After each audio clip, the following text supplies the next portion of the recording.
What's up, everybody? What's going on, everybody? My name is Alex, and little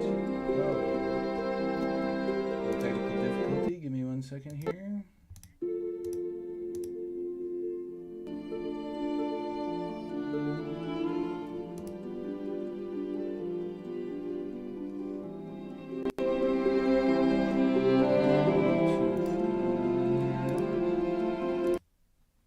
Okay, now we're talking. Hey, what's up, everybody? My name is Alex, and welcome to The Broth, the most fun, serious show on the internet. Okay. Alright, sorry I'm running a little bit behind here. Today, we're going to talk about Mary Julie Jahenny and her prophecies. Some of my favorite prophecies. Really interesting stuff. She's a Catholic mystic, born in 1850. She was from France, from Brittany, and she grew up as a devout Catholic, and she predicted some stuff that seems to be coming to pass. And I did some research yesterday to freshen up on some of the stuff she said, and also to kind of look into it with fresh eyes and see how it measures up to the idea that I need to do that. Some of our theories here. So we have it is Satan's little season theory, where Gog and Magog are on the horizon or are currently happening. And then we have a theory that I've posited, that I'm feeling quite good about, which is that the Muslim mass migration into Europe, and to a lesser extent the United States, along with the mass migration of other places, such as Africa and India, represent the surrounding of the camp of saints by Gog and Magog. So Mary Julie Jahenny predicted some things, one of which so she's French, and she predicted that France would pay for its apostasy, that it would have a sort of tribulation, and that Paris would fall, that France would become Muslim, and that there would be a civil war between invaders and revolutionaries and the native population. And that now she's doing this in the 1800s.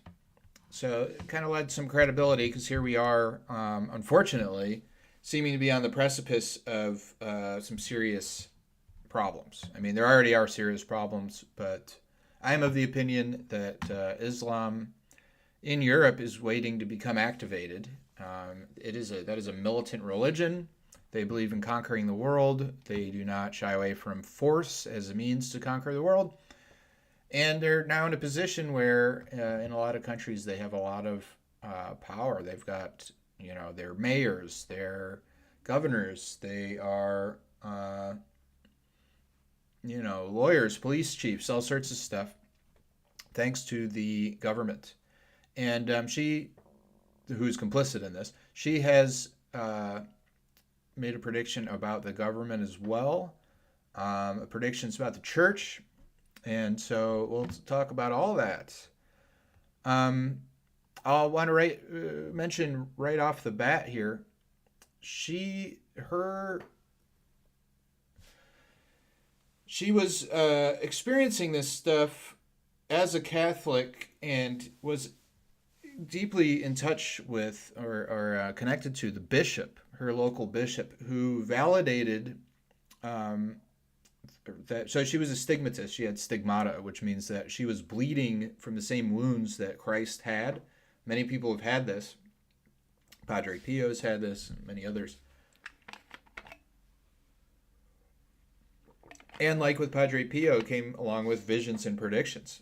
So she was visited, at least her claim is that she was visited by many figures, including Mary, the Mother of God, Saint Michael, Christ himself.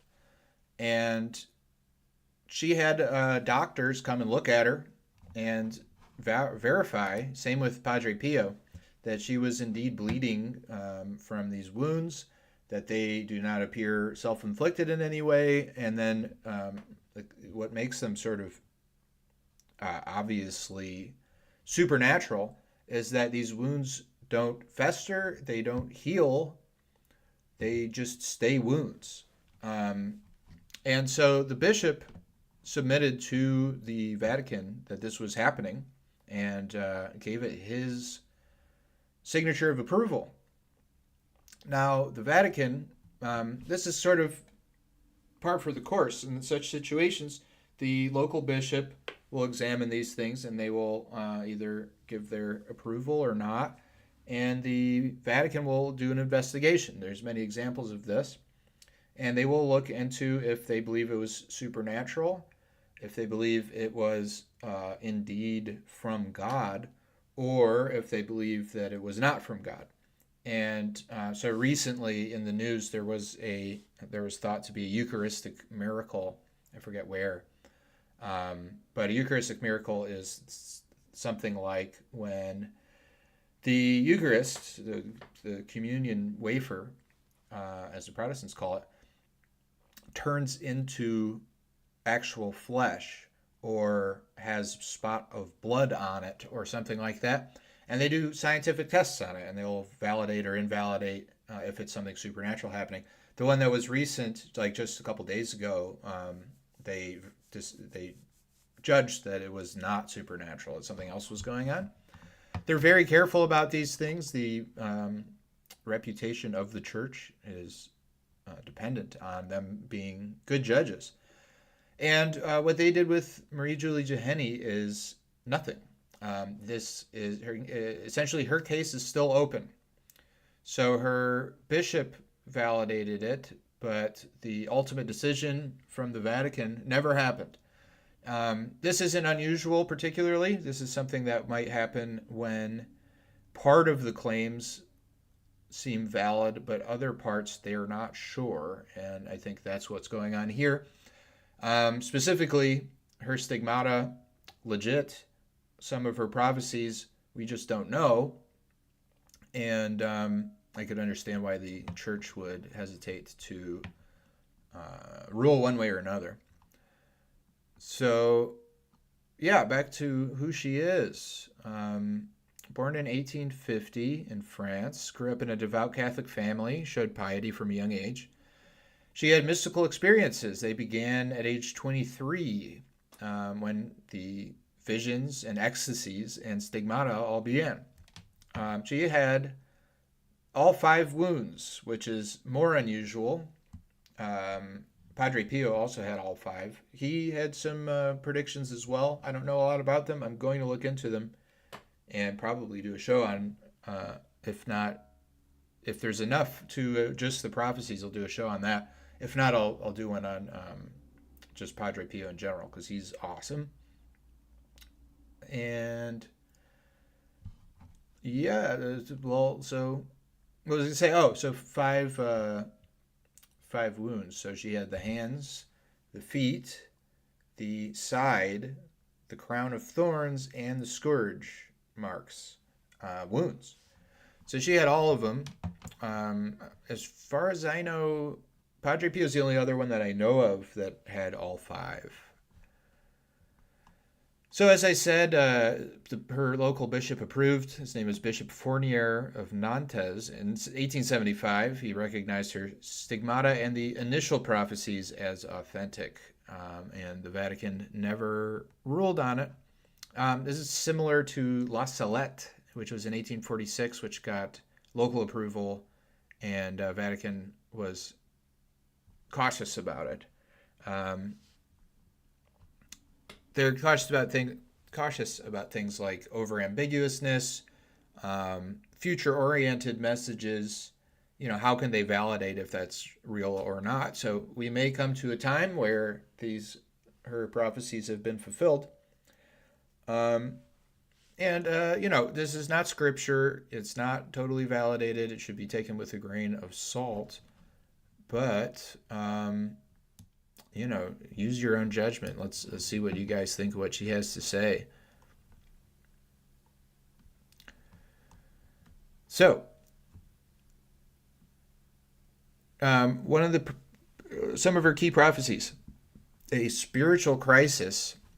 Satan and his legions will wage war to, quote, eliminate Christianity and especially Catholicism.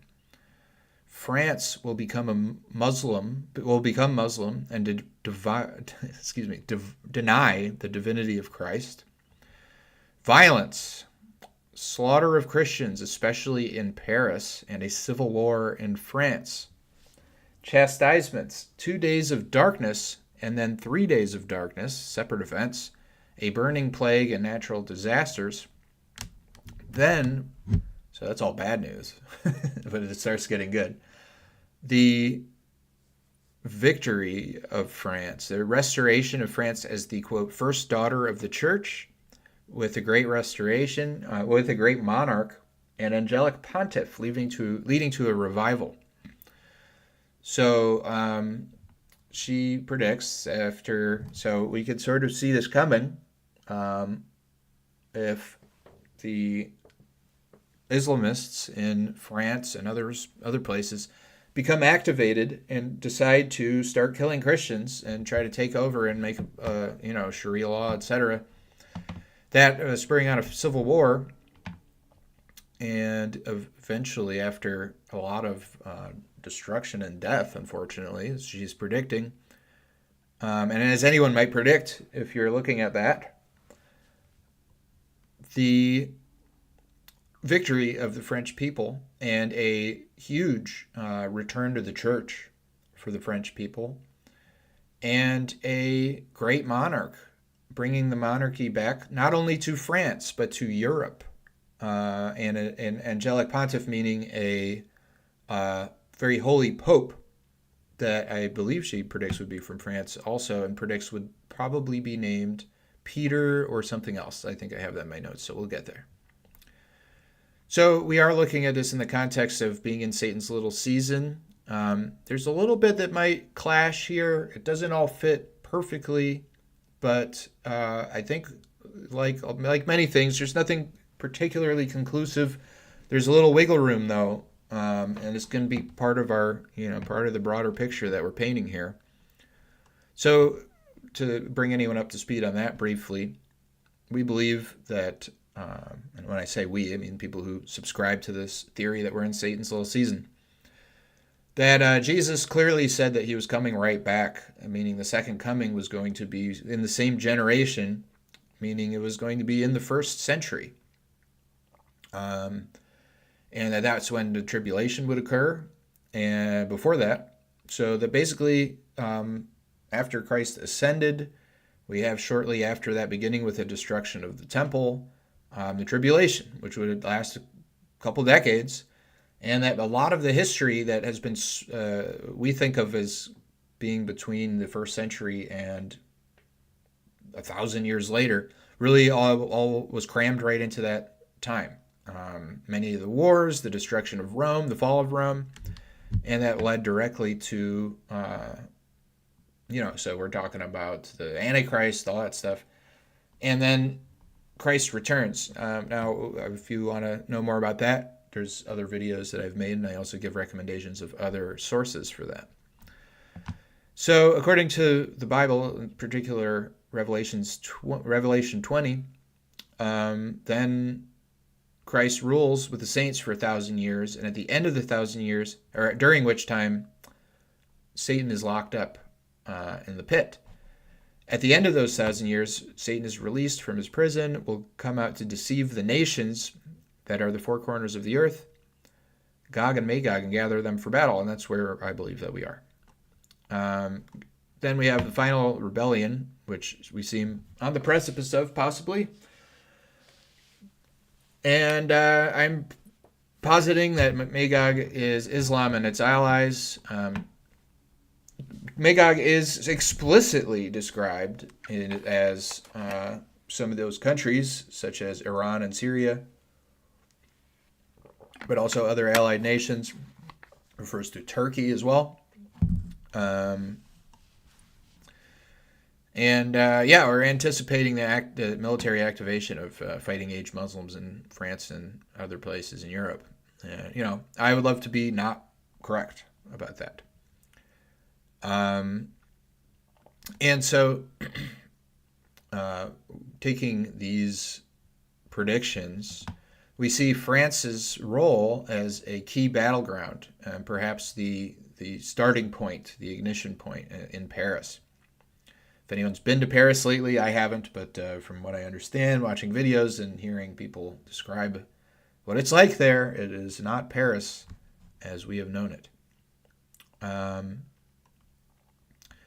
So, let's look at some of her prophecies here in relation to this idea. First, she prophesied a, quote, red government. Now, that's generally taken to mean a communist government. And I think that the current regime in France with Macron and his his trans wife, fits the bill in many ways. There's many ways in which the global neoliberal world order is communist. It's not fully communist in the sense of like Bolshevik communism, but it has a lot of that feel to it. So she prophesied in the 1800s that a red government would implement anti-Christian laws and sever ties with Rome. Now, we do know that in France, a very small percentage of people are still going to church. And then she also prophesied church scandals causing a, quote, bleeding wound, which we did experience with the molestation scandals. They are experiencing the repression and destruction of Christianity in many places in Europe. We see a lot of churches that are targeted with being burnt down, most notably Notre Dame, which thankfully was restored beautifully. And I will give credit to, some elements of the French government for that. And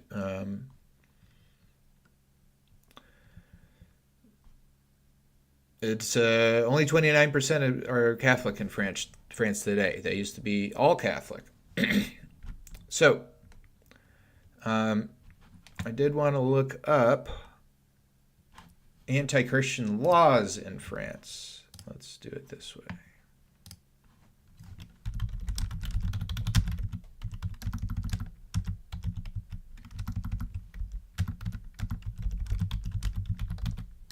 Why is my spacebar not working? Literally, I have no spacebar.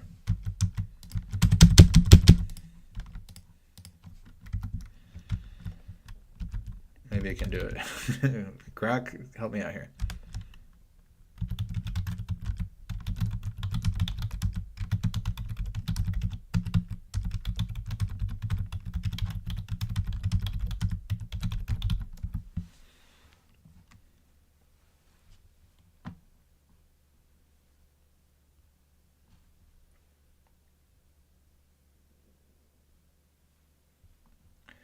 Doesn't have any explicit anti-Christian laws. Now, of course, they wouldn't make it explicit, but they have laws rooted in the principle of secularism. Since 2004, a law bans, quote, conspicuous religious symbols in public schools, affecting Christians, everybody else too, but it's a Christian country. It used to be. So that means Christians, I believe, can't even wear crosses. Public space restrictions. 2010, ban on face coverings like burqas. Let's see.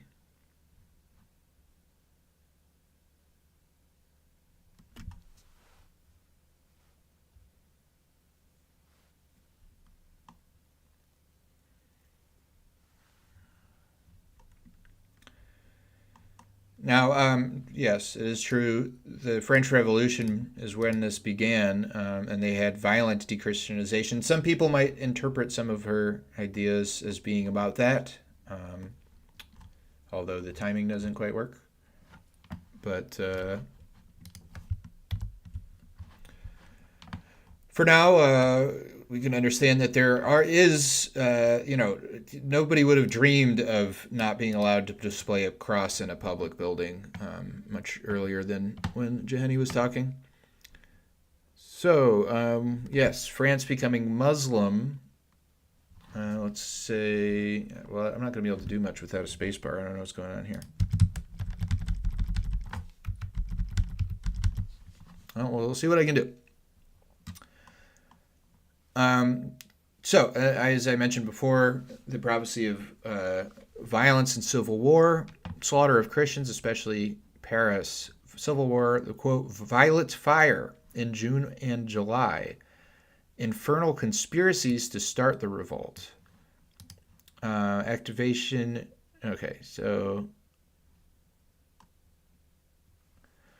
could this be the beginning of the attack of the camp of saints? I talked about this in my video about Islam, Gog and Magog. I'm not suggesting that like Europeans are saints or anything like that, but that the camp of saints could be talking about where Christendom was, where they pitched their tents, the beautiful old millennial reign buildings, the castles and churches and cathedrals, etc. So she predicts a divine judgment, as I said, 3 days of darkness, plague, natural disasters, and then we have God's intervention to defeat Magog, which could be what she's predicting there. Fire came down from heaven and consumed them in Revelation 29. I will rain upon him fire and sulfur. The chastisements can mark the climax of Gog and Magog of the war, with certainly the Gog and Magog war is global, but Jahenny is focused on the country of her birth. So then comes the fun part. France's first daughter of the church, with the great monarch and angelic pontiff leading a revival. France will never lose the faith after that and will rule until the end of time. Now, one place that we run into a little friction between these theories is that she seems to imply decades of this revived period before the end of time. It's possible that this just fits right in and we don't quite understand something. But it appears in the Bible that after Satan throws Gog and Magog and Satan in the pit of fire, we go pretty much immediately to final judgment and the beginning of new heaven and new earth. Another possibility is that what she saw was the installation of the king that happens sort of immediately after Gog and Magog are defeated, and then new heaven and new earth happen, eliminating the need for kings or popes, but that these would be then saints that would coexist and would be still honored and recognized for having these titles. And then that's the end of Satan's little season. So let's look at some, go a little bit further into some of these, looking at some supporting evidence. Spiritual crisis, we see that very plainly. Small percentage of the French are religious Christians anymore. And France becoming Muslim. There's how many? Let's look at this. Oh yeah, I still don't have a. Let's see.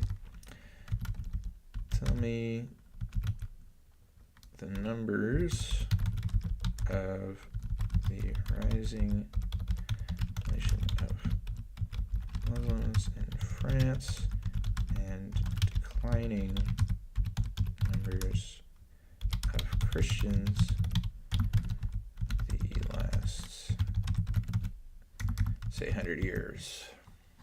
Thankfully, it can decipher this.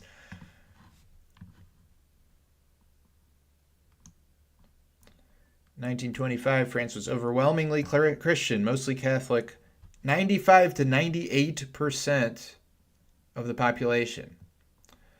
Post-World War II went down to 97%. They really kept the faith through the war. War makes people have to lean on their faith.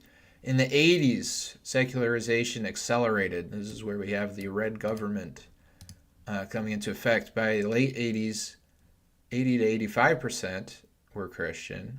In 2016, 51% were Christian, 25% Catholic, 9 other. Now it's down to less than half, but the numbers of churchgoers is far lower. In Islam, 1925, negligible. So think about this. She's making these predictions 50 years before this. And 50 years later, there's still a negligible Muslim population. It must have sounded crazy. Now, it's not completely unprecedented because Islam had invaded Europe. That was what triggered the Crusades. They occupied Spain for hundreds of years. But at this point, there was like none. 1948, still small, but 100 to 150,000 of them, mainly Algerian workers. So France had colonized Algeria. That's their main connection to a Muslim nation. In the 80s, the immigration grew. They had 1.5 to 2 million. 1999, 3.7 million. 2016,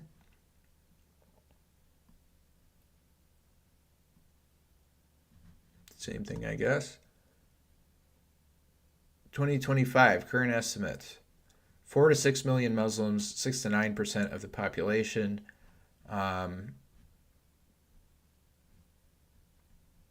Up to 13.2 million, 18%. So a dramatic rise, certainly. Key trends: Christian decline, Muslim growth. Now, you don't need a majority to overthrow a country at all, especially if you're willing to use violence. So we have that.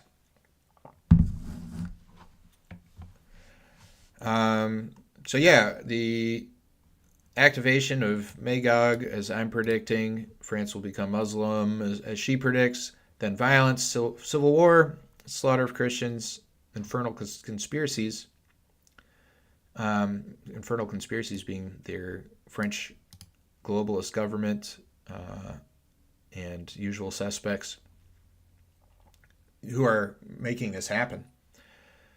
So then she predicts the divine victory. 3 days of darkness is God's, we're saying could be God's judgment on Magog, and then France's restoration. Now, some challenges to this idea. The idea of Jahenny predicting, it all fitting together with Satan's little season, Gog and Magog. Jahenny mentions a religion similar to that of Mahomet, which is Muhammad. Never mind on that one. I feel like that was explained. So the biggest challenge to this, she doesn't say anything about us being in Satan's little season, and it seems to assume that we are still before the second coming. But that would be, we could expect that she would have these assumptions, and that Satan has been allowed to deceive the nations as to this idea, so that God would allow her to have visions or give her visions directly without kind of spoiling the deception. But she does predict specifically a, quote, great age of peace through the Immaculate Heart of Mary, suggesting a prolonged period of renewal post-chastisement. Now, if this prolonged period can go into new heaven and new earth, then there's no issue whatsoever.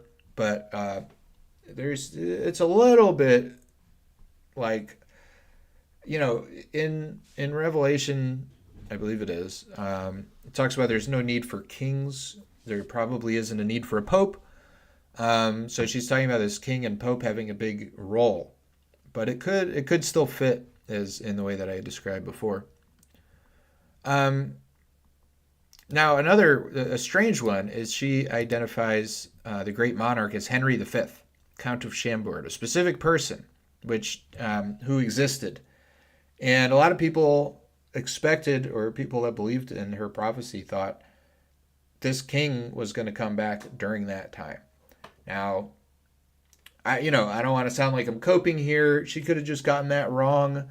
Maybe the visions aren't valid. I believe that the stigmata is certainly valid, and I'm very impressed by her predicting this rise of Islam in France. Um, but maybe she was had some demons working on her, trying to get her to predict something false.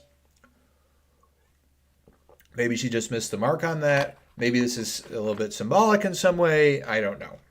So it's not like a one for one, um, prophecy here. So I want to show you guys a couple of things here, a couple of resources. So if you want to look into her more, there's this book.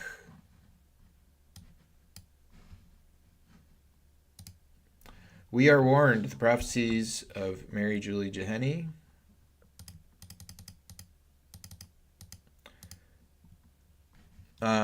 Looks very cool. I would love to read it. It is almost 600 pages. And I was doing some searching in here. It is free on archive.org. You can download it in PDF or whatever. And it's a biography. It talks about her life. It has all of the prophecies. It has commentary on all of them. And it looks really interesting. She really had a lot of visions. So I'm really just scratching the surface here. And I wish I had time to just read this whole thing and do a really in-depth report on it. But something a little more accessible than that is this great website, Mary Julie Jahenny, Prophecies for Our Times. It is, I'll throw it in the chat. It's a blogspot page. And it has quotes from her. It has a discussion of many of the prophecies. It has other things. And it's a great resource. So we can just look at a couple of things. So here is Mary Julie Jahenny, approved by the church. It explains what I already explained. Now, part of the controversy here is she talks about, so not only does she say France becomes Islam or Muslim, but she says that many of the bishops, she describes another religion. I forget the exact words, but it's sort of like a feel-good religion, and says that many of the bishops will join it. And I can see that, or something like that, happening today, where we do have a number of clergy who are not true believers. And Germany has this issue where they're pushing unchristian stuff. And so that's part of, this stuff isn't widely talked about among Catholics because, Catholic Church, though I believe it's the true Church of Christ, is still run by human beings. Human beings don't really love talking about people predicting their own corruption. So it talks about that. Has articles. Is Norvis Ordo Mass of Vatican II, the quote, new and valid Mass that Mary Julie Jahenny warned about. Now, I don't think that it is, but it's, that's an argument that you can make for sure.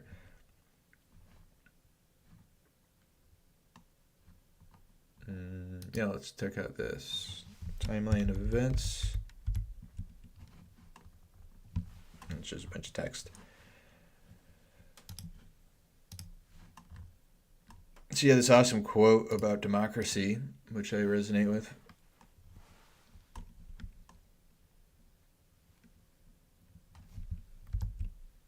She says, the Blessed Virgin told me we have to pray much to deflect the evils that must fall upon France. It will unfortunately atone for 2 centuries of political and social system of atheism, 2 centuries of a non-Christian regime. I mean, we're about there. What year was the French Revolution? Because that's where it began.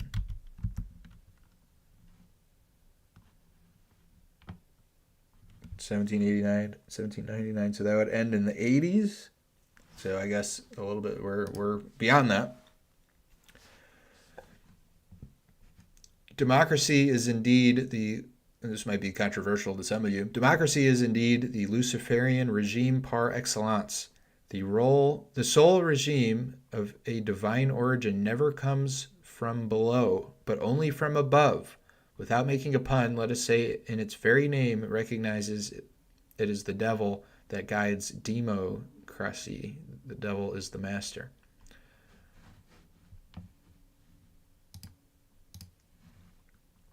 So she's based and red-pilled on democracy. The Great Monarch, King in Exile. A king who has not tarnished his crown and who lived far away in exile, who has been waiting for Mary. He has been previously chosen by his mother. He had vowed to belong to her.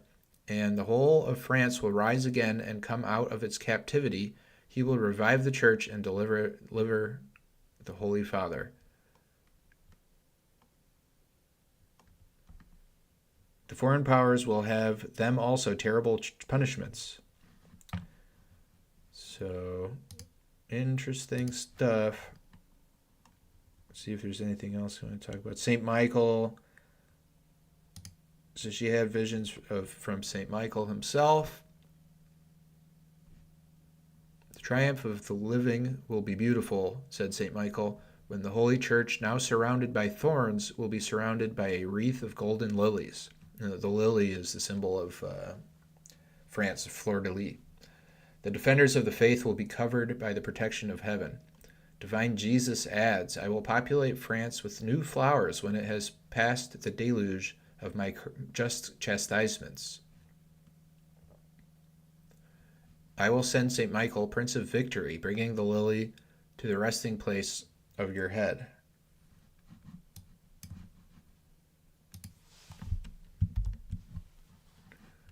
Where'd this go? I'm working on 2 screens here. You will see day by day, I will become reconciled with you as you flower little by little. I will come visit you and raise you up myself. So yeah, this is a very cool resource. Take it for what you will.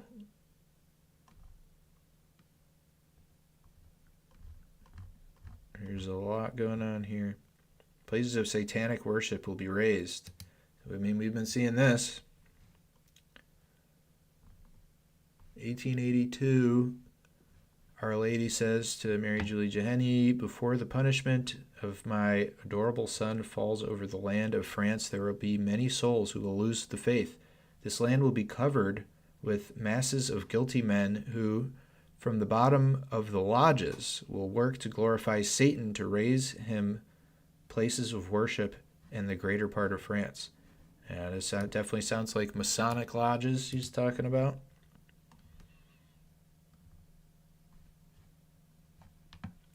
Here we have talking about Germany. My children, pray for Germany, which goes from day to day more guilty for the people bordering these regions. This people are digging and preparing in the abyss a terrible future. Following these 2 lands I've mentioned already, soon it will be terrible and blood flow for 6 months and 10 days. Some people say that she's predicting the world wars. So that's that. Interesting stuff. This is her as an old lady. And here she is as a younger woman. The painting of her. She looks like she knows things. I had a conversation, very interesting conversation, with a guy who's French, who believes he's a serious Catholic and believes in these prophecies, and is preparing for the Civil War. And it's it's very real to him, and he suggested that he's far from the only person that's thinking of things in this way. So I found that to be very interesting. So yeah, that's my presentation on her. Thanks for hanging out. That was pretty quick, so I'll hang out for a bit longer, talk about some other stuff. I was just watching Alex Jones on Tucker from, I think, 2 days ago, maybe. And it was pretty cool that Tucker had him on, and they talked about the war between the deep state and Trump. And Tucker's doing his classic thing where he's sort of playing dumb and being overly earnest and then bursting into laughter, which I used to find more annoying. He's grown on me.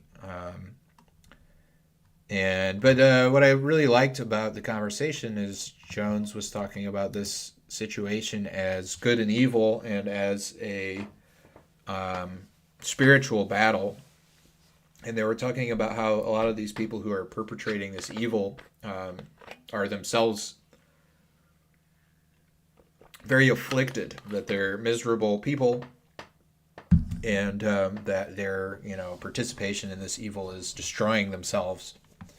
And I like the way that they mentioned, they talked about it. Tucker was totally on board with this characterization. They talked about how something I think we've all witnessed at this point, how people are kind of having to choose a side, that there's no more lukewarm. You have to side with evil or with good, and how some people are really like becoming sort of hysterical or psychotic. And I think we've seen this with a lot of people on the left, where they're posting selfies post-abortion, where they're sort of reveling in this. They are, becoming very violent and things like this. And then that you also see people who you never thought would be bravely taking the side of good do that. And so it's sort of a separating the wheat from the chaff type of thing. And Candace Owens was talking about this yesterday, that she feels like the Holy Spirit's really working in the world, and that it is the toleration of evil is going away. And I really identify with that too. And I found that, I don't know, I mean, when I was younger, years ago, I would have been much more nervous to talk about some of the things that I talk freely about today on this show, because I was afraid of potential consequences. And these days, I just feel like, the stakes are too high, and God didn't put me here to make excuses. So, yeah, I really feel like that's happening. It's cool that people like Tucker and Alex Jones and Candace Owens are recognizing this. That seems really new. These sort of mainstream political commentators are talking in biblical terms. So it's pretty cool to see. Anything else? Oh, the tariff stuff is cool. I've been doing some research into that. What I'm understanding is that what we're seeing now isn't the new system at all. It is a sort of sledgehammer to cajole the world into accepting the new system that they're going to present. And I find this very exciting because it couldn't come at a better time. The current global system is failing, and it's not good for anybody. And Americans have been certainly gotten the short end of the stick, given how powerful, in many ways, our economy is. So I think some people are missing the point here. I think that putting the sanctions, taking them away, okay, they're going to be really bad, now we're going to pause them and all that. It's intentional. It's to make it so, it's like, okay, I'm going to bully all of you until you understand I'm in charge. And then when you understand I'm in charge, I'm going to offer you a deal that is going to look great to all of you. And you're all going to do it, and then we're going to have a new global financial order. and I was watching a video that was breaking down. This guy had read like all of the books and articles by Trump's two main financial advisors, who are now cabinet members, and everything that they've said. I don't know if he actually got all of it, but and everything Trump has said. And he said that he broke it down like this. He said you used to think that you had to choose that America could either have industry or it could have the global reserve currency, but not both. And there's sort of been a couple of thinkers who've said, no, you can't have both, and here's how to do it. So they said, for one thing, we can be the reserve currency, but we can't have the dollar be worth so much more than other people's money. Because if our dollar is more expensive, if other countries are getting a bad exchange rate, they ain't going to be able to afford the stuff that we make in this country, right? If it costs $5 American to produce something, but that $5 is $100 in somewhere else, we can't export all that stuff. And if we're not the world currency, then we lose a big way that the American government or the state is very powerful. And so what they're proposing is that they would have a coalition of other countries. This isn't what they're proposing. They have not proposed anything explicitly. But what this guy saw one of these financial advisors describing as a thing that could be done is have other countries tie their currency to the dollar. So if the dollar gets stronger, their currency gets stronger too. If it gets weaker, theirs does too. And therefore the prices of our exports would remain consistent. And so that would make the dollar a little bit less strong globally, but we would be making a ton of money. We'd have a ton of jobs, and we'd also not be relying on imports as much. So it wouldn't matter very much to us, it was my understanding, if the dollar wasn't as strong. Basically, we'd have a functional, an economy that could stand on its own. So I thought that was pretty cool. I'm excited to see what happens. I'm excited to see people mostly getting it. Whether or not they really understand, and I don't even know that I do, but people are seeing the tariffs and stuff as their president fighting for us. Fighting against the our country being taken advantage of, which is what he said he's doing. So it seems like there's some trust there, and we'll see what happens. Maybe I'll just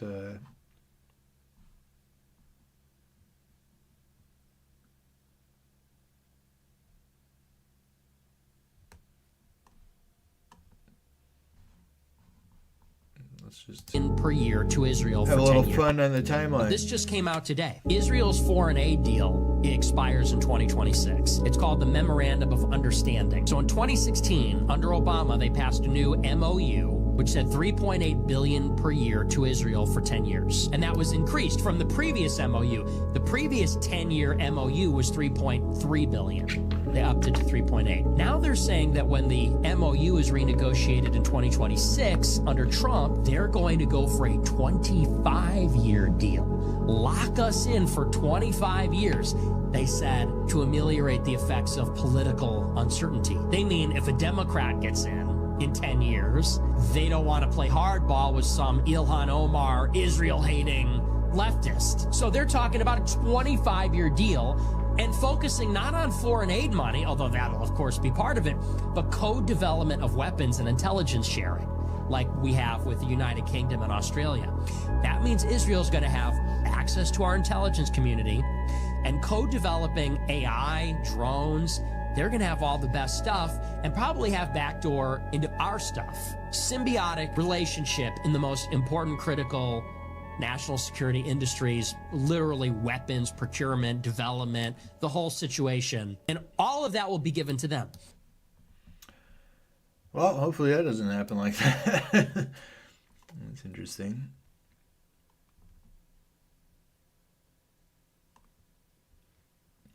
This is the only what do you call it, Mandela effect that I really resonate with. This is how I remember it. I remember my mom telling me, I don't know if I asked or what, but telling me that that's called a cornucopia on the logo. Problem is that if there's evidence of it, it's not Mandela. By the definition, there could be no trace outside of our memory. If you come up with proof it changed, then it's just proof of a cover-up, not Mandela. True.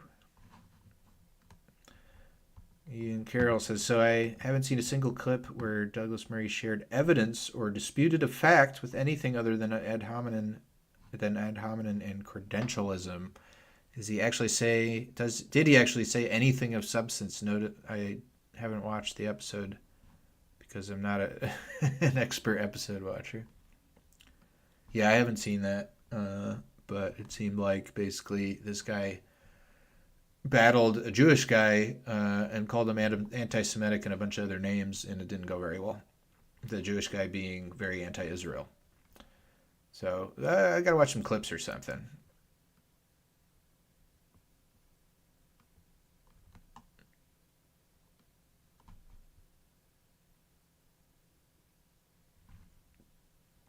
The way Sam Shuman is treating Jay Dyer and various Catholic apologists is unacceptable. Nice. Yeah, Redeemed Zoomer has been kind of... Well, he's always been, I think, very... he hasn't been anti-Catholic. He's been pretty cool about it. But apparently he's been learning a lot about Catholicism lately, so I'm hoping he will convert, see the light. Pushing Douglas Murray. Oh, Douglas Murray is the same guy. Huh. So Trump is talking about him.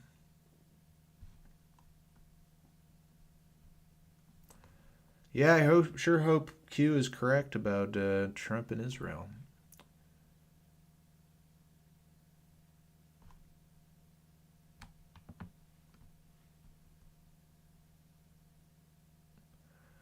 Well, I don't know what's not good about this. Need real ID to fly starting in May. I mean, it just my understanding is it just standardizes the state ID because there's all sorts of different ways that, like, styles of ID in the different states. But I don't know. It's probably terrible for some reason.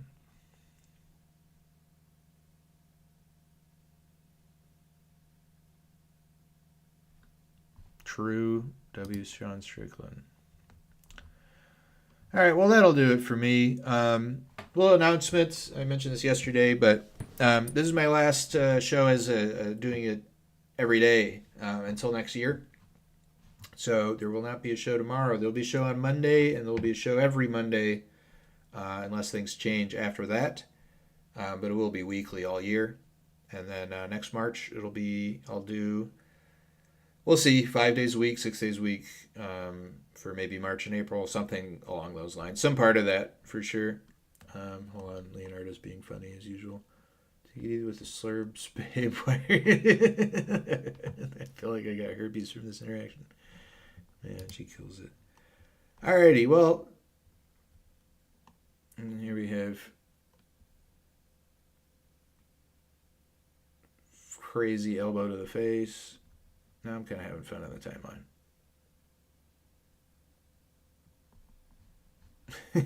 Yeah, 800 billion%.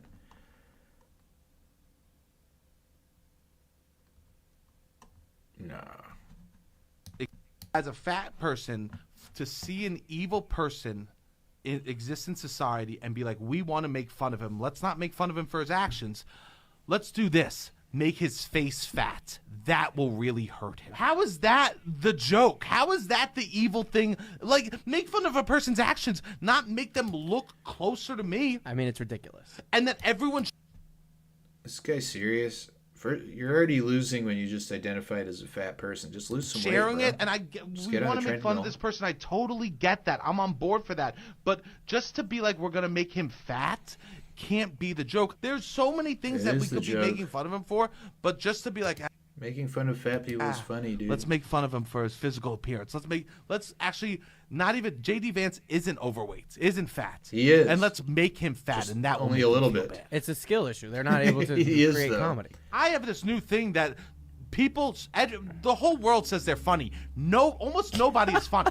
I agree. believe I agree. Almost nobody in the world is funny. I agree. We need to start articulating it. Bad Everyone sense thinks of they're humor. funny. Whoever's made that meme goes, I'm funny. I made a bad person. I didn't take any of the source material. I just made him fat. I just made him a big blob. Wow. Well, that's it for me, guys.